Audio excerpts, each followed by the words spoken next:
Aleykümselam kıymetli dostlar, gönlü güzel, ruhu pak yol arkadaşlarım. Bugün sizlerle fedakarlığın ve karşılıksız iyiliğin insanın kaderini nasıl ilmek ilmek dokuduğuna dair derin bir hikaye paylaşacağız. Bazen bir insanın tek varlığı sırtındaki hırkasıdır. Ve asıl imtihan o hırkaya en çok ihtiyaç duyduğu anda onu bir başkasına verebilme cesaretidir. Bugün yokluğun içinde cömertliği bulan, iftiraya uğradığında sabrın zırhına bürünen bir yiğidin, Celal'in menkıbesini anlatacağız. Hazırsanız, Menkıbeler kitabının yeni sayfası sizler için açılıyor. Eski zamanların o kendine has kokusuyla tütsülenmiş bir Arap şehrinde, gündüzleri kervanların tozuna bulanan, geceleri ise dar sokakları sessizliğin vakarıyla örtülen bir devirde yaşıyordu Celal. O, ne sarayların görkemine, ne de ticaretin altın parıltısına sahipti. Onun bütün sermayesi, hamallık yaparak nasır bağlamış elleri ve kimsenin kirletemediği tertemiz kalbiydi. O akşam, gökyüzü kurşun rengi bir kefen gibi şehrin üzerine çökmüştü. Rüzgar, dar sokaklarda keskin bir ıslık çalarak esiyor, ayaz, insanların yüzüne binlerce görünmez ok gibi saplanıyordu. Celal, sabahtan akşama kadar ağır yükler taşımış, yorgunluktan dizlerinin bağı çözülmüş bir halde evine dönüyordu. Cebinde, kerpiçten yapılma o mütevazı hanesine ulaşmadan bitmesinden korktuğu birkaç kuruşu vardı. O kuruşlar, hem akşamki çorbası hem de yarınki umuduydu. Eski mahallenin karanlık bir sapağına geldiğinde, duvarın dibine büzülmüş bir karaltı fark etti. Adımlarını yavaşlattı. Orada, soğuktan kaskatı kesilmiş, titremekten dişleri birbirine vuran bir adam oturuyordu. Üzerinde lime lime olmuş, bedeni korumaktan aciz, ince bir gömlekten başka bir şey yoktu. Adamın elleri soğuktan morarmış, nefesi adeta buz tutmuştu. Ölümün soğuk nefesi, o garibin ensesinde dolaşıyordu. Celal duraksadı. Kendi sırtındaki hırkaya baktı. O hırka, Celal'in bu dünyadaki tek kalkanıydı. Eğer onu verirse, bu amansız ayazda kendi bedeni de soğuğun pençesine düşecekti. İçinde büyük bir fırtına koptu. "Verirsem ben ne yaparım?"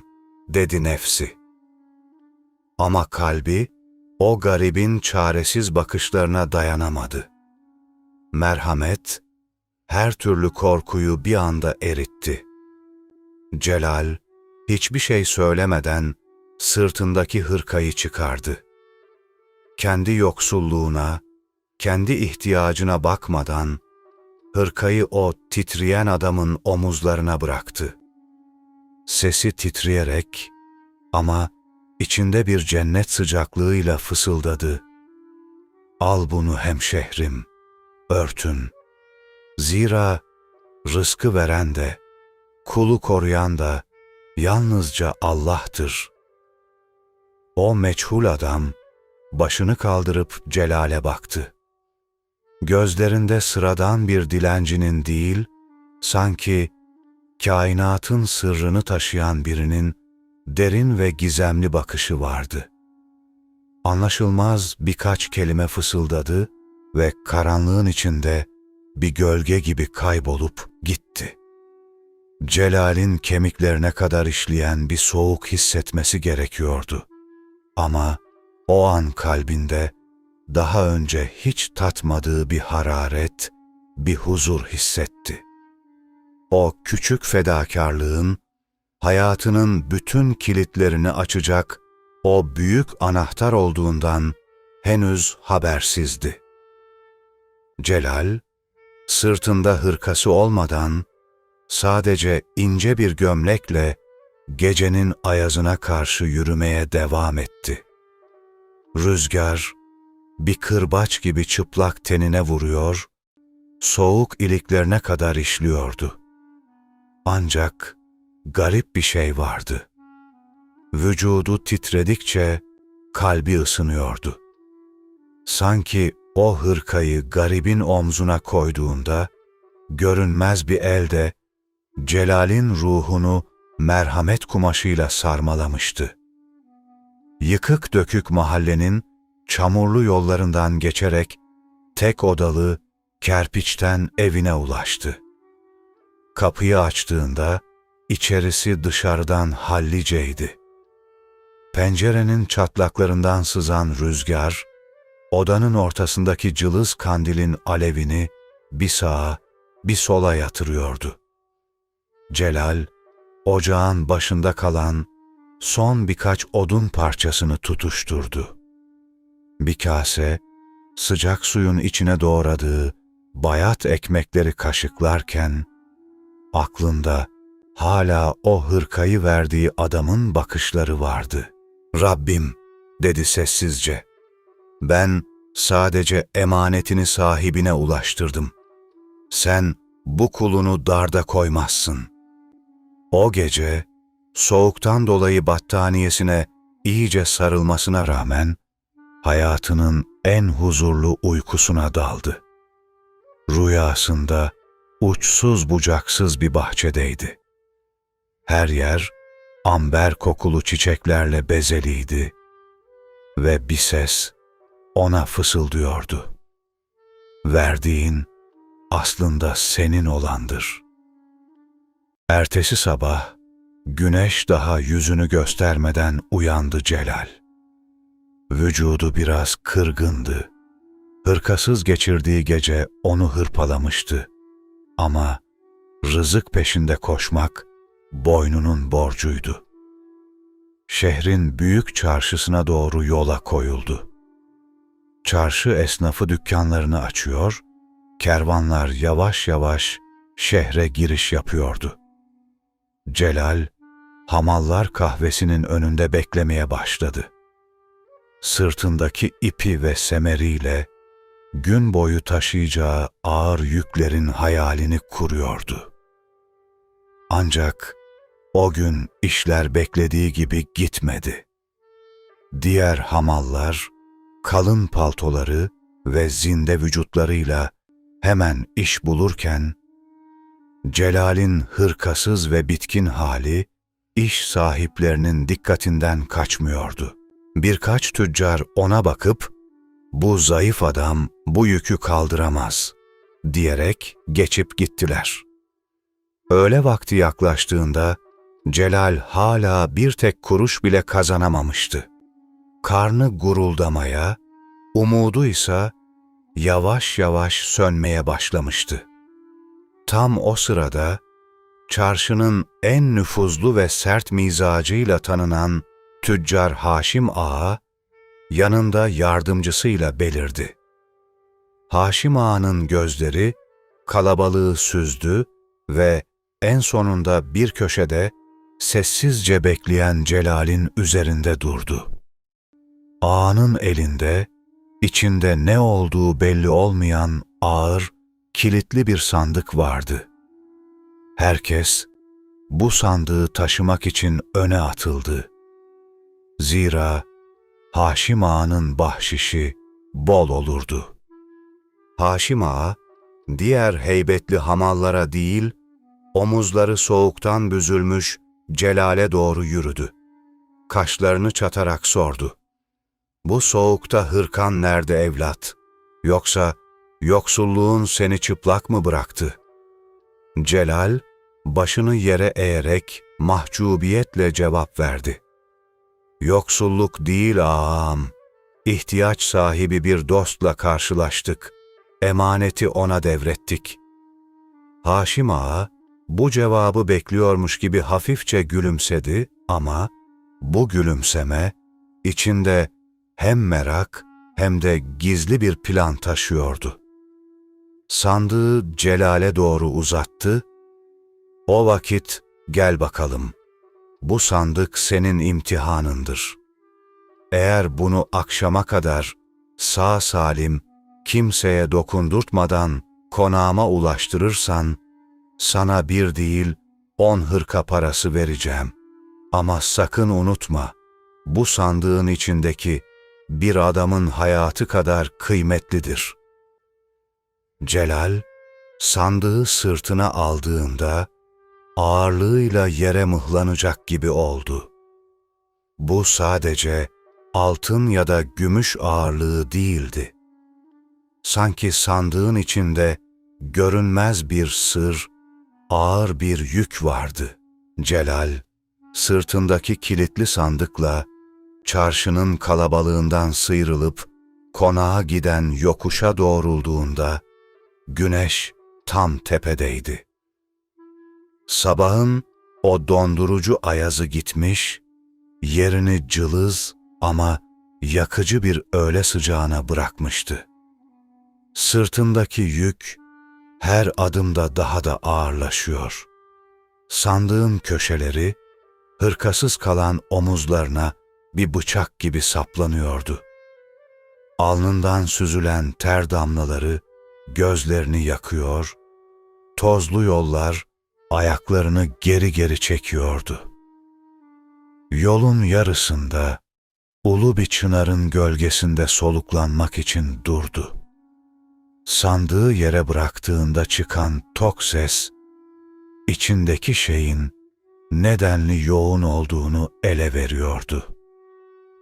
Celal, sandığa bakarken zihninde binbir türlü düşünce uçuşmaya başladı.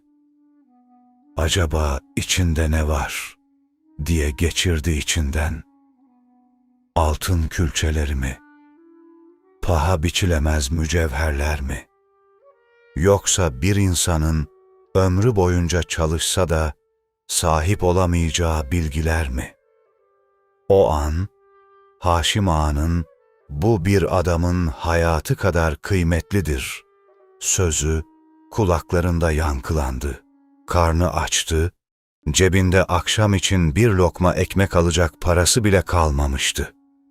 Sandığın kilidi ise sanki ona göz kırpıyor, sadece bir kez bak, kim bilecek diye fısıldıyordu. Bir parça mücevher, bir tek altın bile onun bütün hayatını değiştirebilirdi. Kimsesizdi, yoksuldu ve belki de bu, kaderin ona sunduğu bir kısa yol idi. Kıymetli dinleyenler, tam da burada durup bir düşünelim. İnsan en çok yoklukla imtihan edilirken sarsılır. Sırtınızda bir servet taşıyorsunuz, karnınız aç, üzerinizde hırkanız bile yok ve sizi denetleyen kimse yok. Siz olsaydınız, o kilitli sandığa karşı nefsinize hakim olabilir miydiniz? Yoksa benim de hakkım diyerek o kilidi aralar mıydınız? Celal, elini kilide doğru uzatacak gibi oldu ama birden durdu. Dün gece hırkasını verdiği o garibin huzurlu yüzü geldi gözünün önüne. Emanet, ehline teslim edilmek içindir, dedi kendi kendine. Eğer bu kilidi açarsa, sadece sandığı değil, kendi ruhunun kapılarını da harama açmış olacaktı. Gözlerini yumdu, derin bir nefes aldı ve o titreyen ellerini geri çekti. Ya sabır, dedi Celal. Açlık geçer, soğuk biter ama lekelenmiş bir vicdan insanı ebediyen üşütür. Yeniden sırtladı sandığı. Bu seferki ağırlık sadece ahşap ve metalin değil, dürüstlüğün onurlu yüküydü. Konağa giden yol uzundu. Ayakları kanıyordu ama Celal'in adımları artık daha kararlıydı.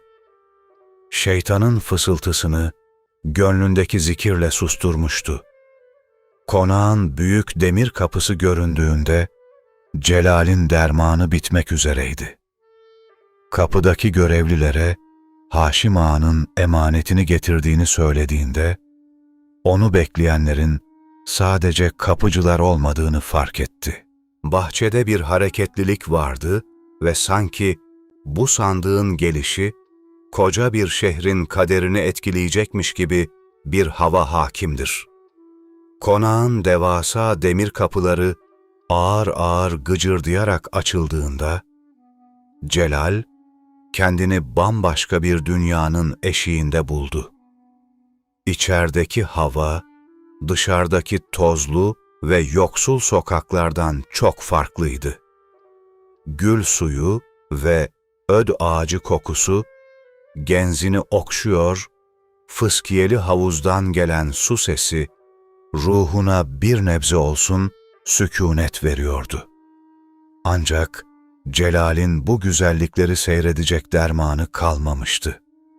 Sırtındaki sandık artık bir yük değil, adeta bedeninin bir parçası olmuş, onu yere doğru çekiyordu. Bahçenin ortasındaki geniş mermer avluya ulaştığında, Haşim Ağa'yı bir sedirde otururken buldu. Ağa, elindeki tesbihi ağır ağır çekerken, gözlerini Celal'e dikmişti. Celal, son bir gayretle sandığı yere bıraktı. Mermer zemine değen sandığın sesi avluda yankılandı. Celal'in dizleri titredi, alnındaki terler gözlerini yakıyordu ama o, başını dik tutmaya çalışarak selam verdi. "Emanetiniz menziline ulaştı ağam. Verdiğiniz söz üzere kimsenin eline değdirmedim, kilidine dokunmadım." Haşim Ağa ayağa kalktı, yavaş adımlarla Celal'in etrafında döndü.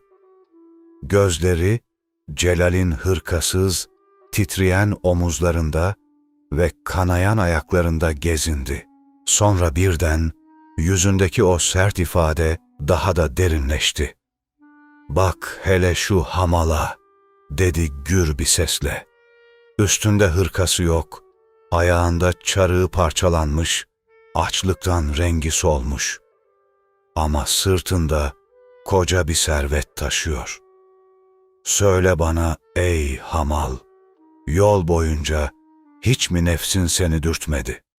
Hiç mi bu kilidi açsam da içinden bir avuç altın alsam kimse görmez demedin?"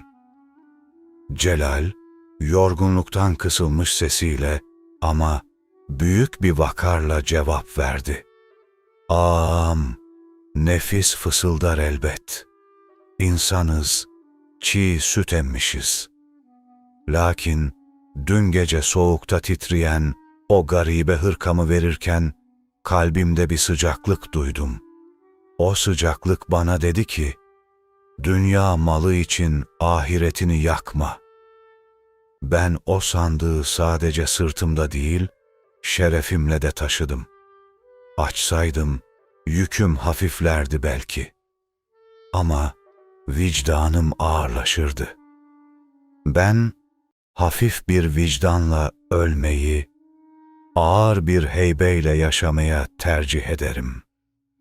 Bu sözler üzerine avluda derin bir sessizlik oldu. Haşim Ağa'nın yanındaki hizmetkarlar hayretle birbirine baktı.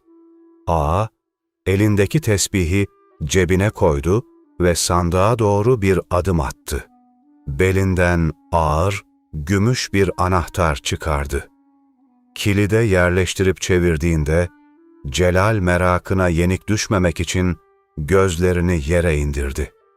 Ancak sandık açıldığında içeriden ne altın ışıltısı ne de mücevher şıkırtısı geldi. Sadece eski, yıpranmış bir kumaşın hışırtısı duyuldu. Haşim Ağa, sandığın içinden bir şey çıkarıp Celal'e doğru uzattı. Bu, Celal'in dün gece o garibe verdiği, kendi eski hırkasından başka bir şey değildi. Celal'in gözleri hayretle açıldı, dili tutuldu. Bu nasıl olur?" diye kekeledi. Celal, şaşkınlıktan donup kalmıştı. Titreyen elleriyle sandığın içindeki o eski hırkaya dokundu. Evet, bu hırka onundu. Dirsekleri aşınmış, her ilmeğinde kendi alın teri olan hırkası.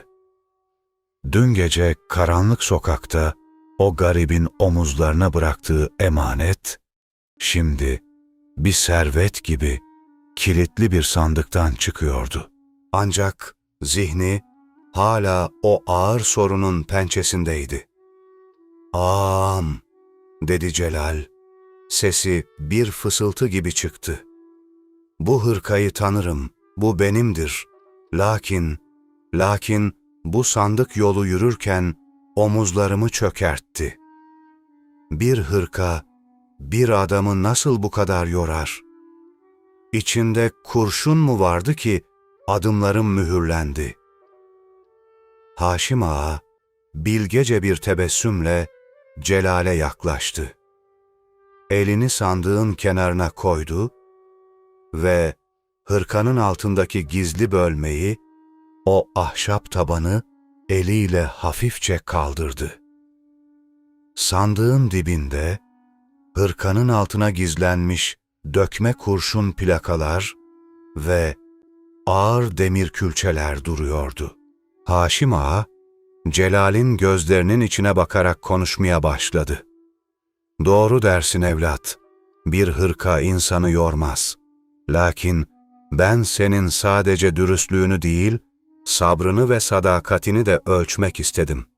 Eğer sandığın içine sadece hırkayı koysaydım, sen onu tüy gibi taşır, içinde değerli bir şey yok diyerek ehemmiyet vermezdin. Belki de merakına yenik düşüp yolda kilidi açar, hırkayı görünce hayal kırıklığına uğrar ve bu zengin adam benimle eğleniyor diyerek emaneti bir kenara atardın." Ağa derin bir nefes aldı ve avludaki çınara doğru yürüdü. "O sandığı ağır kıldım ki sen onu gerçekten bir servet taşıyormuşsun gibi ciddiye alasın. İçindeki kurşunlar senin bedenini sınadı, kilitli kapağı ise ruhunu. Sen kurşunu altın sanıp taşıdın ama asıl altın olan senin o kurşun yükü karşısındaki dürüstlüğündü. O hırkaya gelince..."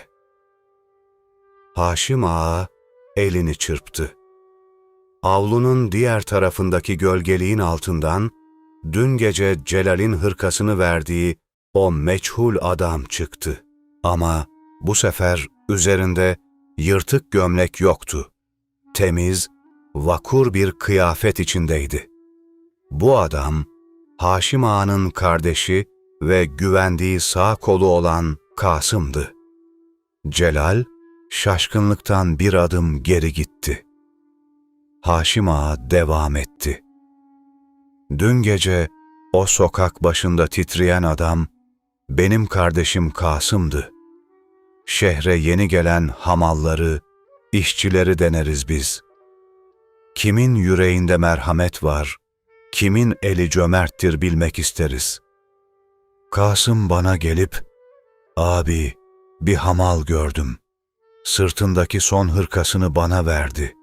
Hem de bu ayazda,' dediğinde, senin rızkının bizim kapımızdan geçeceğine yemin ettim." Celal'in gözleri doldu. Yaşadığı yoksulluk, çektiği açlık ve omuzlarındaki o ezici ağırlık, hepsi birer taş gibi yerine oturuyordu. Kasım, Celal'in şaşkınlıktan titreyen ellerini tuttu. Dün gece o soğukta büzülen, çaresiz adam gitmiş, yerine minnetle bakan, diri bir dost gelmişti. Celal, hala idrak edemediği bu manzara karşısında sadece yutkunabildi. Gözleri bir sandığın dibindeki kurşunlara, bir de Kasım'ın sırtındaki hırkaya kayıyordu. Demek her şey bir imtihandı, dedi Celal. Siz beni denerken, ben aslında kendi nefsimle cenk ediyormuşum. Haşim Ağa, Celal'in omuzuna babacan bir tavırla elini koydu. Sesi bu kez sert değil, bir bahar esintisi kadar yumuşaktı. Evlat, bu devirde yük taşıyacak çok sırt bulunur. Ama emanet taşıyacak yürek bulmak zordur. Sen dün gece o hırkayı verirken sadece bir adamı ısıtmadın, kendi kaderini de ilmek ilmek dokudun. Bu sandığı açıp bir parça kurşunu altın sanıp çalsaydın, bugün buradan bir hırsız olarak çıkacaktın. Ama sen sabrettin, açlığa ve yorgunluğa rağmen ahdine sadık kaldın. Haşim Ağa, avludaki sessizliği bozarak hizmetkarlarına döndü. Hemen Celal evladımıza temiz kıyafetler getirin. Ayaklarındaki yaraları sarmak için merhem hazırlayın ve mutfağa haber verin. Bu akşam soframızın baş köşesinde bir hamal değil, bir sadakat abidesi oturacak. Celal, hayatı boyunca itilip kakılmaya, hor görülmeye alışmıştı. İlk defa bir insan yerine konulmanın, hatta takdir edilmenin getirdiği o ağır mahcubiyetle başını önüne eğdi. "Ağam, ben sadece vazifemi yaptım," diyecek oldu ama Haşim Ağa elini kaldırıp onu susturdu. Vazife, mecbur kalındığında yapılandır evlat. Senin yaptığın ise bir gönül işidir. Artık bu çarşıda sırtında yük taşımayacaksın. Eğer kabul edersen, benim ticarethanemde yanımda yetişmeni isterim. Bana yük taşıyacak adam değil, bana doğruyu söyleyecek, emanetime hıyanet etmeyecek bir yoldaş lazım. O akşam, Haşim Ağa'nın konağında büyük bir sofra kuruldu. Celal, hayatında görmediği yemeklerin arasında, ipek yastıkların üzerinde otururken bile, aklı hala o karanlık sokaktaki adamdaydı. Merhametin nasıl olup da bir insanın hayatını bir gecede böylesine değiştirebildiğini düşünüyordu. Ancak bu ferahlık sadece bir ödül değil, Celal için yeni bir dersin başlangıcıydı. Zenginlik, bazen yoksulluktan daha ağır bir imtihandı. Celal, şimdi parlak kumaşların ve altın paraların arasında, o hırkasız gecedeki temiz kalbini koruyabilecek miydi? Aradan aylar geçmiş, mevsim ayazdan bahara, bahardan yakıcı bir yaza dönmüştü. Celal için artık hamallar kahvesinin önünde nasır beklemek, sırtındaki ipin iziyle uyumak geride kalmıştı. Şimdi üzerinde Haşim Ağa'nın hediye ettiği vakur ama mütevazı kaftanıyla çarşının kalbinde, büyük dükkanın rahlesi başında oturuyordu. Haşim Ağa, ona sadece mal alıp satmayı değil, paranın içindeki helali, tartının üzerindeki hakkı ve insan sarraflığını da öğretiyordu. Çarşı, binbir sesin ve kokunun harmanlandığı devasa bir kazandı. Bir yanda Şam'dan gelen taze zencefil ve tarçın kokuları, diğer yanda Hindistan'dan gelen ipeklerin hışırtısı. Celal, dükkana gelen her müşteriye sanki evine gelen bir aziz misafirmiş gibi muamele ediyordu. Onun bu dürüstlüğü ve nezaketi kısa sürede tüm esnafın diline düştü. Haşim Ağa, bir elmas bulmuş diyorlardı arkasından. Ancak her parıltı gölgeleri de beraberinde getirirdi. Celal'in bu hızlı yükselişi, çarşının eski ve kurnaz tüccarlarından biri olan Fitneci Kerim'in dikkatinden kaçmadı. Kerim, hileli tartıları ve karıştırılmış mallarıyla servetine servet katmış, ancak halkın nefretini kazanmış bir adamdı. Celal'in dürüstlüğü, Kerim'in karanlık işlerini her geçen gün daha çok gölgeliyordu. Bir gün Haşim Ağa önemli bir kervan işi için şehir dışına çıktığında dükkanın idaresini tamamen Celal'e bıraktı. Bu Celal için en büyük sınavdı. Akşama doğru dükkana uzak diyarlardan geldiği anlaşılan yorgun ve telaşlı bir tüccar girdi. Elinde çok nadide, parıl parıl parlayan paha biçilemez bir zümrüt kase vardı. "Evlat," dedi adam nefes nefese. "Kervanım yolda saldırıya uğradı. Acil nakde ihtiyacım var. Bu kase ceddimden mirastır, paha biçilemez. Bunu al, bana karşılığında ne verirsen ver. Ama beni bu dardan kurtar." Celal kaseyi eline aldı. Gerçekten de muazzam bir işçiliği vardı. Ancak kaseyi ışığa tuttuğunda tabanındaki çok ince, neredeyse görünmez bir çatlağı fark etti. Bu çatlak kasenin değerini yarı yarıya düşürürdü. O sırada Fitneci Kerim dükkanın önünden geçiyordu ve durumu fark edip içeri süzüldü. Celal'in kulağına eğilerek fısıldadı. "Görmezden gel evlat. Bu adam yabancı, anlamaz. Al bu kaseyi ucuza, Haşim Ağa'na kusursuz diye yutturursun. Hem ağanın gözüne girersin, hem de aradaki farkla kendine bir servet yaparsın. Kim bilecek?" Celal, elindeki kaseye ve kendisine şeytani bir gülümsemeyle bakan Kerim'e baktı.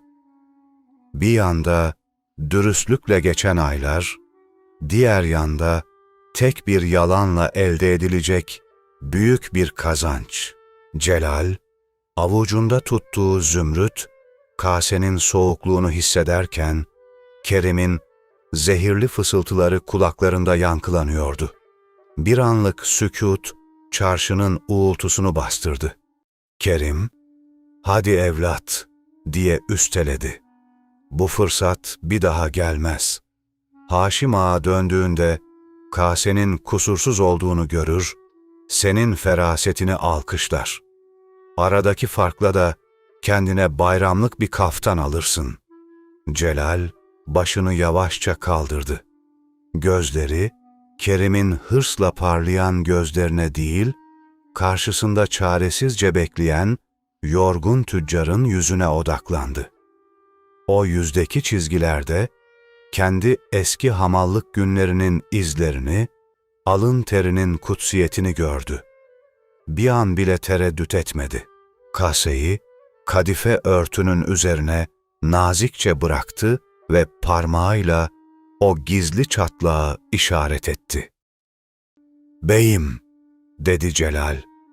Sesi çarşının gürültüsünü delen bir berraklıktaydı. "Bu kase eşsiz bir eserdir. Lakin tabanında çok ince bir çatlak var. Eğer bunu kusursuz niyetine alırsam, hem efendim Haşim Ağa'nın sofrasına haram katmış olurum, hem de senin hakkına girerim. Bizim dükkanımızda kâr, tartının kefesinden değil, kalbin temizliğinden gelir. Yabancı tüccar şaşkınlıkla kaseye yaklaştı. Çatlağı görünce yüzü bembeyaz kesildi. Ben bunu bilmiyordum diye kekeledi. Az kalsın farkında olmadan sizi de aldatacaktım. Allah senden razı olsun evlat. Kerim, beklemediği bu dürüstlük karşısında mosmor kesildi. Dişlerini sıkarak dükkandan çıkarken, "Aptal!" diye mırıldandı. "Bu dürüstlükle bu çarşıda seni sağ bırakmazlar." Ancak Celal'in imtihanı burada bitmedi. Kerim, hırsından kudurmuş bir halde, çarşının diğer köşesindeki karanlık işler yaptığı dostlarını topladı. "Bu yeni yetme hamal, bizim düzenimizi bozuyor," dedi. "Ona öyle bir oyun edelim ki, Haşim Ağa döndüğünde onu dükkandan kovmakla kalmasın, zindana attırsın." O gece, Celal dükkanı kilitleyip evine doğru yürürken, arkasında beliren gölgelerden habersizdi. Fitneci Kerim, dükkanın ambarına gizlice sızdırttığı adamları vasıtasıyla, Haşim Ağa'nın en kıymetli ipek kervanından birkaç topu çaldırtmış ve bunları Celal'in mütevazı evinin samanlığına saklatmıştı. Ertesi sabah, çarşıda fırtına koptu. Haşim Ağa, şehre döndüğünde, dükkanda bir eksiklik fark edilince, Kerim hemen öne atıldı. "Ağam, bu hamala çok güvendin ama dürüstlük maskesi çabuk düştü. Dün gece senin en has mallarını sırtlayıp evine götürürken görenler olmuş." Celal kapıda durmuş, üzerine atılan bu kara iftiranın şokuyla sarsılırken, yüreği bir kez daha o ağır kurşun sandığı taşıyormuş gibi ezildi. Güneş, çarşının üzerine henüz doğmuştu ki, Haşim Ağa'nın dükkanı, tarihinde görülmemiş bir gürültüyle çalkalandı. Fitneci Kerim'in kışkırttığı kalabalık, ellerinde suçlamalarla dükkanın kapısına dayanmıştı. Kerim, elini göğsüne vurarak bağırıyordu. "İşte ağam, yılanı koynunda besleme dedik sana. Sen bu hamalı baş köşeye oturttun ama o senin en kıymetli ipeklerini dükkandan sızdırdı. Gece vakti onu yük taşırken gören şahitlerim var." Haşim Ağa, Celal'in gözlerinin içine baktı. Celal, bembeyaz bir çehreyle ama dimdik duruyordu. Kalbi bir kuş gibi çırpınsa da, vicdanının huzuru ona bir sükûnet veriyordu. Ağanın sesi soğuk ve mesafeliydi. "Celal, söyleyecek bir sözün var mıdır?" Celal yutkundu. Boğazında bir yumru vardı ama sesi titretmedi. "Ağam, ben o ipekleri sadece senin dükkanında gördüm. Sadece senin emrinle dokundum. Benim evim dar ama gönlüm geniştir. Oraya haram sığmaz. Lakin iftira ateşten gömlektir. Giyene değil, giydirene yanmak düşer. Buyurun gidelim. Hanem de ruhum gibi size açıktır." Bütün çarşı esnafı meraklı gözlerle Celal'in mahallesine doğru yürüdü. Haşim Ağa önde, Kerim arkada, sinsi bir zafer gülümsemesiyle, Celal ise en arkada, dudaklarında sessiz bir zikirle ilerliyordu. Celal'in kerpiçten, tek odalı evine ulaştıklarında, Kerim hemen samanlığı işaret etti. "Oraya bakın, haramın gizleneceği en iyi yer saman kokusudur. Hizmetkarlar samanlığa daldı. Birkaç saniye sonra samanların arasından parlayan ipek kumaşlar sanki Celal'in yüzüne birer tokat gibi fırlatıldı. Mor, zümrüt ve altın sarısı ipek topları tozlu samanların içinde birer günah gibi yatıyordu. Kalabalıktan bir uğultu yükseldi. Yazıklar olsun, ekmeğini yediği kaba pisledi. Haşim Ağa ipeklere baktı, sonra Celal'e döndü. Celal'in dizleri o an, omuzlarında kurşun taşıdığı günden daha çok titredi. Ama bu kez yükü sırtında değil, şerefindeydi. Diz çöktü, ipeklere dokunmadan sadece baktı. "Rabbim," dedi içinden, "sen Yusuf'u zindandan, İbrahim'i ateşten çıkardın. Bu kulunu da hakikatten mahrum bırakma." O sırada kalabalığın arasından yaşlı bir kadın sıyrıldı. Mahallenin en yoksulu, herkesin dua ana diye bildiği, gözleri az gören o ihtiyar kadın titrek sesiyle konuştu. "Durun, bu çocuk hırsız değildir. Dün gece ben penceremin önünde otururken 2 adam gördüm. Sırtlarında bu parlayan kumaşlarla Celal'in samanlığına daldılar. Celal o sırada evde bile değildi, mescitteydi. Adamların biri şu bağıran Kerim'in yanındaki uşaktı. Kerim'in yüzü bir anda kireç gibi oldu. Şahitlerin en beklenmedik olanı bir yoksulun ferasetiyle gerçeği haykırmıştı. Dua ananın titrek ama bir o kadar da heybetli sesi kerpiç duvarlarda yankılandığında Kerim'in az önceki zafer naraları boğazına dizildi. Kalabalık bir anda sessizliğe gömüldü. Rüzgarın samanlıktan savurduğu tozlar, Kerim'in alnında biriken soğuk ter damlalarına yapışıyordu. Haşim Ağa, bir kartal keskinliğiyle Kerim'e ve yanındaki uşağına baktı. "Dua, ana yalan söylemez," dedi Haşim Ağa. Sesi bir kılıç kadar keskin ve ağırdı. Onun gözleri az görse de kalbi çarşının en berrak aynasıdır. "Söyle bakalım Kerim, bu ipeklerin Celal'in hanesinde ne işi var?" Kerim kekelemeye başladı. Yüzündeki o sinsi gülümseme yerini korku dolu bir çarpılmaya bırakmıştı. "Ağam, bu koca karı bunamış. Benim uşağımın orada ne işi olsun? Celal çalmıştır, o koymuştur." Ancak Haşim Ağa meseleyi orada bırakacak bir adam değildi. Kerim'in uşağının yanına yürüdü. Adam korkudan titriyor, dizleri birbirine çarpıyordu. Ağa, adamın yakasından tutup onu ipeklerin yanına çekti. "Söyle, eğer gerçeği şimdi ikrar etmezsen, sadece bu şehirden sürülmekle kalmaz, ömrünü zindanda çürütürsün. Bu ipekleri buraya kim koydu?"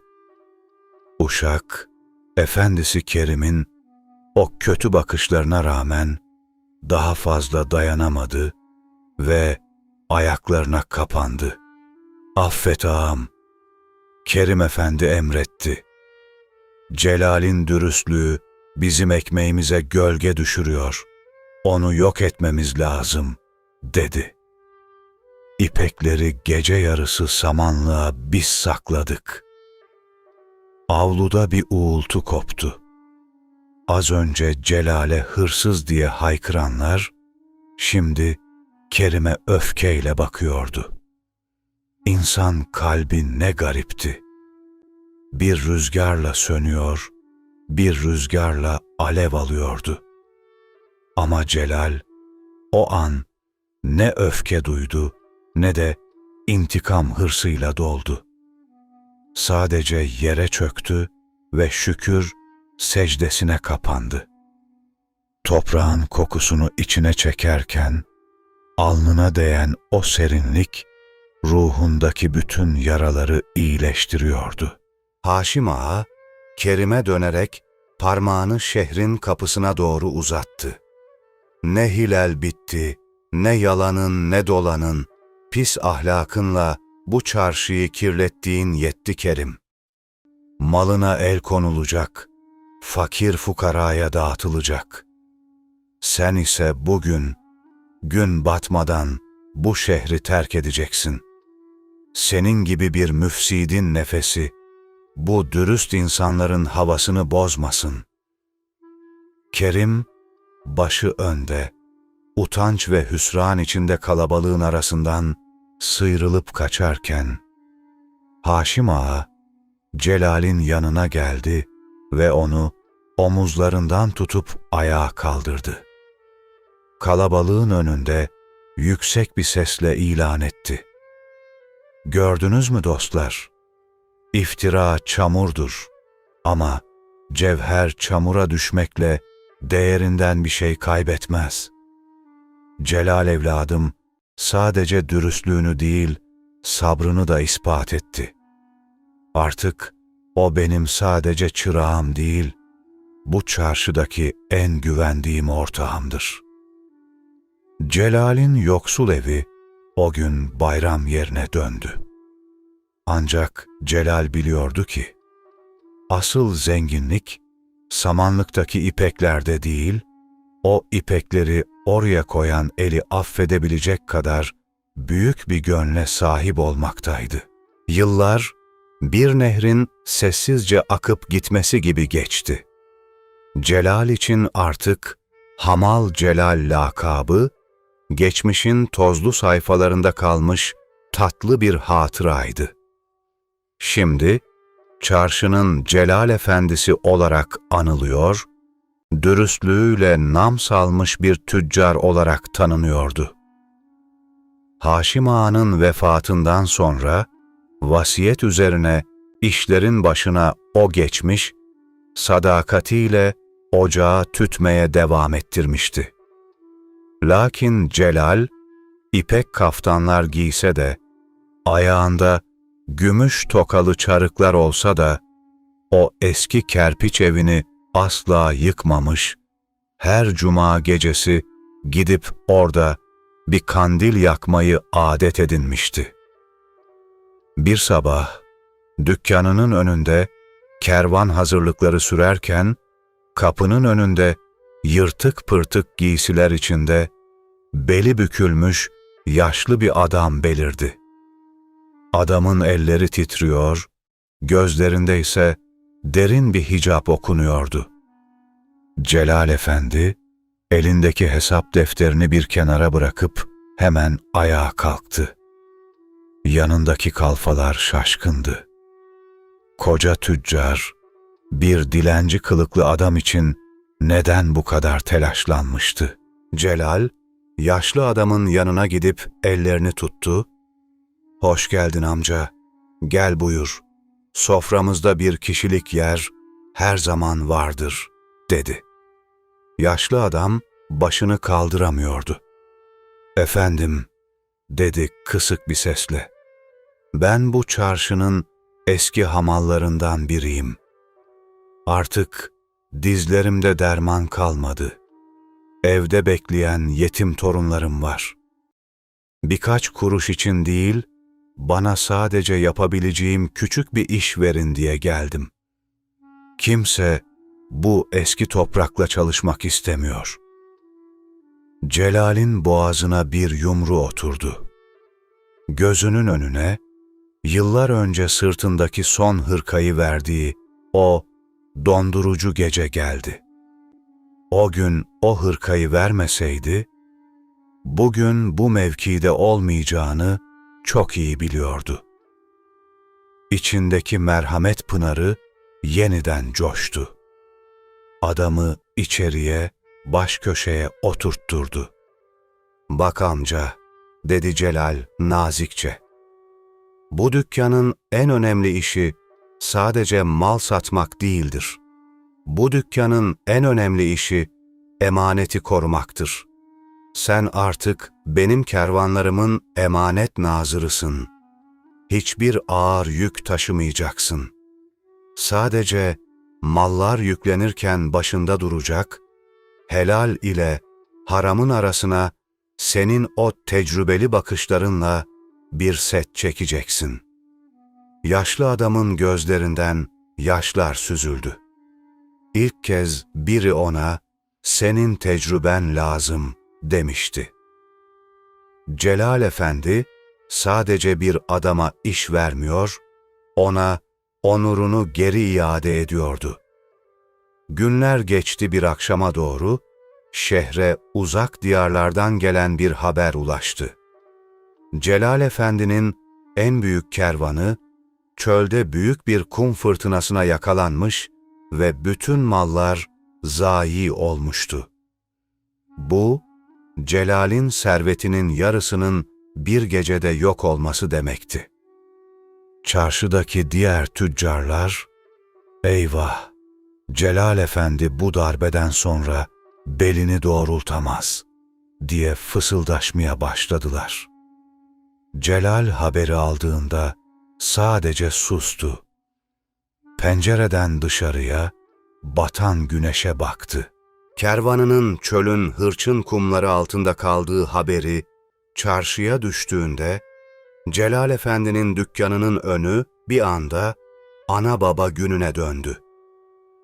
Diğer tüccarlar, "Koca bir servet bitti, Celal Efendi bu yükün altından kalkamaz," diye mırıldanıyor, bazıları ise gizli bir hasetle bu yıkılışı sevinçle izliyordu. Ancak dükkanın içindeki hava, dışarıdaki uğultudan fersah fersah uzaktı. Celal, dükkanın ortasındaki rahlesinin başında, elinde bir bardak soğuk suyla camdan dışarı bakıyordu. Ne yüzünde bir sarsıntı vardı, ne de sesinde bir feryat. Kalfası telaşla yanına gelip, "Efendim, bütün o ipekler, baharatlar, altınlar, hepsi kumun altında kaldı. Ne yapacağız?" diye sorduğunda, Celal hafifçe gülümsedi. Bu gülümseme, çaresizliğin değil, tam bir teslimiyetin nişanesiydi. "Bak evladım," dedi Celal sakin bir sesle. "O kervanı kumun altından çekip çıkaran ben değildim ki. Kumun altına gömüldüğünde dizlerimi döveyim. Rızkı veren de, alan da aynı kudretin sahibidir.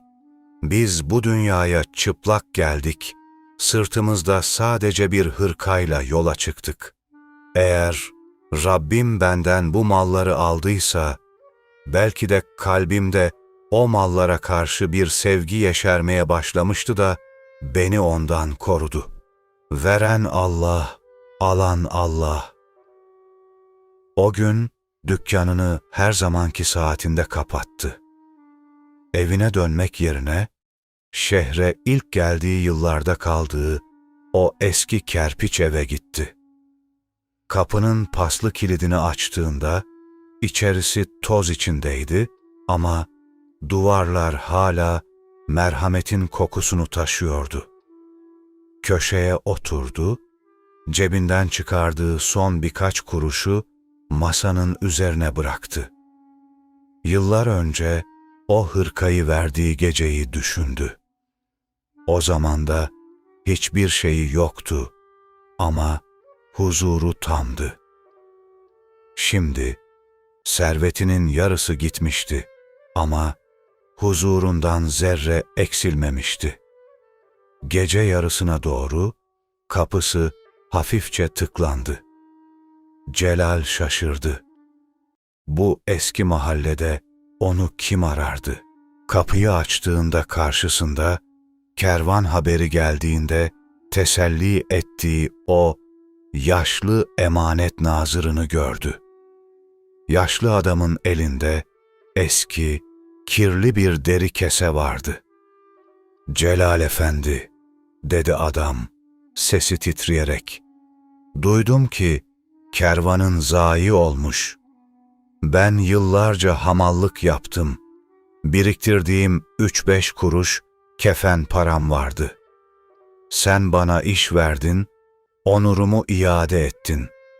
Şimdi bu keseyi al, dükkanın çarkı dönsün. Benim torunlarım senin ekmeğini yedi.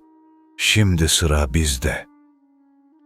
Celal, adamın elindeki o nasırlı ellerle uzattığı keseye baktı. Gözleri doldu. Milyonluk kervanların kaybı onu sarsmamıştı ama bir yoksulun bu gönül zenginliği yüreğini dağlamıştı. Tam o sırada uzaklardan bir atlı bağıra bağıra mahalleye girdi. "Müjde, müjde!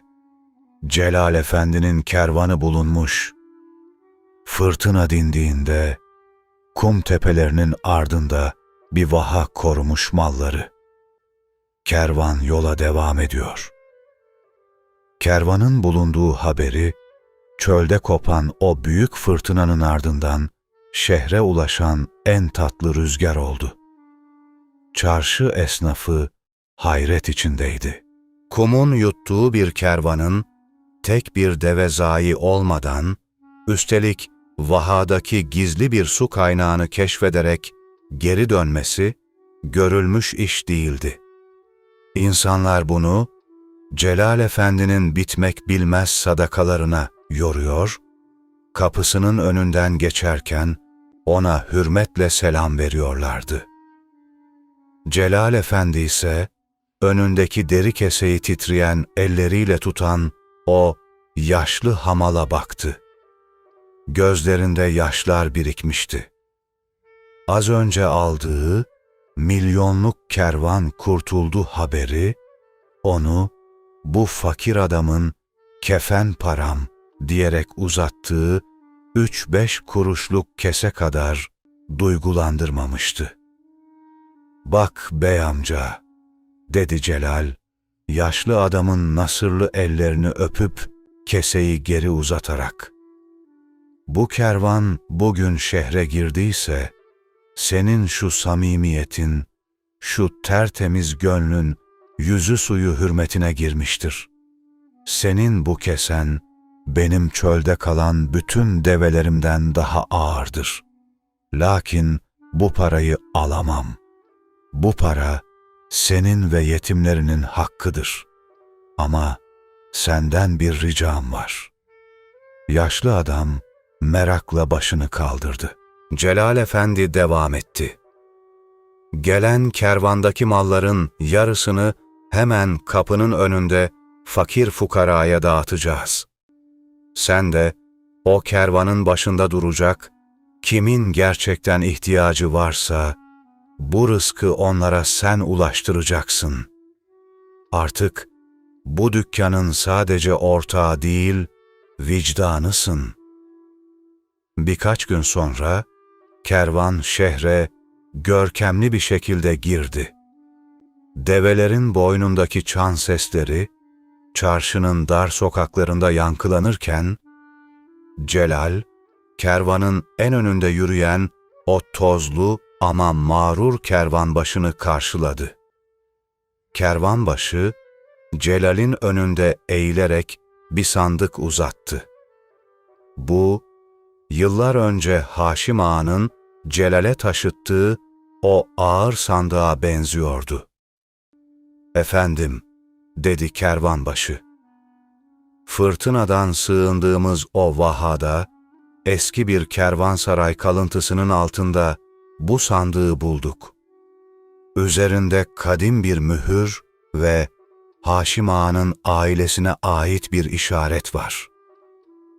Celal sandığı açtığında, içinde sadece altınlar değil, Haşim Ağa'nın kendi el yazısıyla kaleme aldığı bir vasiyetname buldu.